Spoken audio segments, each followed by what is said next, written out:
Mercedes-Benz is sitting out the 2019 Detroit Auto Show, but it's not keeping quiet during the first half of the year. It traveled to CES 2019 to introduce the brand new second generation CLA. It's a fitting venue for a car that's considerably more high-tech than its predecessor. The CLA remains the design-led member of Mercedes' growing family of compact cars. Stylists took the front end in a more aggressive direction by giving the headlights and the grille a more angular design.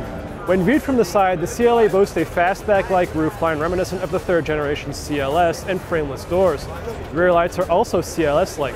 To us, the 2020 CLA looks more mature than its predecessor.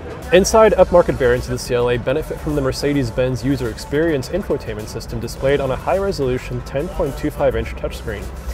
This artificial intelligence-powered software adapts itself to individual users by learning their habits, whether it's a phone call made at the same time on the same day every week or a route driven regularly. Natural voice recognition technology lets the passengers navigate the software's various functions. They're also able to use the touchscreen or a touchpad located on the center console. At launch, the lineup will include a single model named CLA 250. Power comes from a brand new 2-liter 4-cylinder engine turbocharged to deliver 221 horsepower and 258 pound-feet of torque. Front-wheel drive and a 7-speed automatic transmission will come standard, and Mercedes' 4MATIC all-wheel drive system will be offered at an extra cost. The 2020 Mercedes-Benz CLA will begin arriving in American showrooms in late 2019. Pricing information will be released in the weeks leading up to its on-sale date.